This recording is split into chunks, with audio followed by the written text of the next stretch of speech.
Popularitas Perdana Menteri Israel Benyamin Netanyahu tampaknya kian menurun tajam di penghujung tahun 2025. Jajak pendapat terbaru yang dirilis oleh media lokal Israel Channel 12 menunjukkan bahwa mayoritas warga Israel tidak menginginkan Netanyahu kembali mencalonkan diri dalam pemilihan umum berikutnya. Menurut hasil survei tersebut, 52% responden menolak Netanyahu maju lagi. Sementara 41% menyatakan masih mendukungnya, dan 7% memilih tidak memberikan pendapat.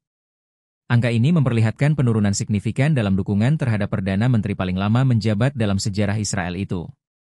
Pengamat politik menilai anjloknya dukungan publik disebabkan oleh kombinasi faktor politik, hukum, dan sosial yang semakin menekan pemerintahannya.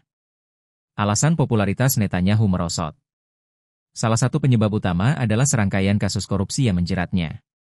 Netanyahu belakangan diketahui tengah menghadapi tuduhan suap, penipuan, dan pelanggaran kepercayaan dalam beberapa skandal yang melibatkan pemberian hadiah mewah dan kesepakatan dengan media besar. Selain skandal hukum, Netanyahu juga dinilai gagal mengelola berbagai krisis besar yang melanda Israel.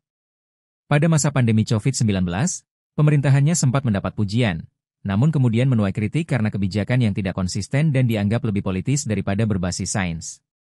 Krisis kepercayaan itu diperparah oleh reformasi peradilan kontroversial yang digagas Netanyahu bersama koalisinya. Kebijakan tersebut dituduh melemahkan lembaga kehakiman dan mengancam demokrasi Israel, memicu protes besar-besaran di berbagai kota. Lebih lanjut, penurunan popularitas juga dipengaruhi oleh kegagalan Netanyahu dalam menangani isu keamanan nasional, terutama sejak serangan Hamas pada 7 Oktober 2023. Serangan itu menewaskan setidaknya ratusan warga dan mengguncang sistem pertahanan Israel. Netanyahu dikritik karena gagal mengantisipasi ancaman dan dianggap bertanggung jawab atas kelalaian intelijen. Perpecahan di dalam pemerintahan semakin tajam ketika sejumlah menteri, termasuk Menteri Pertahanan, berbeda pandangan soal strategi menghadapi Hamas dan pembebasan sandera. Situasi ini lantas menimbulkan kesan bahwa koalisi pemerintahan Netanyahu sedang retak dari dalam. Kebijakan luar negeri Netanyahu juga menuai kritik tajam, terutama dari sekutu tradisional seperti Amerika Serikat. Keputusan Israel yang dianggap terlalu keras dalam konflik Gaza membuat hubungan diplomatik dengan Washington menegang. Beberapa diplomat menilai Netanyahu telah kehilangan kemampuan untuk menjaga keseimbangan antara keamanan nasional dan tekanan global. Dengan serangkaian tekanan politik, tuduhan korupsi, protes publik, dan krisis kepercayaan yang membesar, masa depan Netanyahu kini berada di ujung tanduk.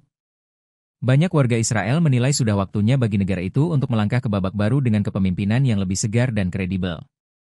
Download Tribun X sekarang, menghadirkan lokal menjadi Indonesia.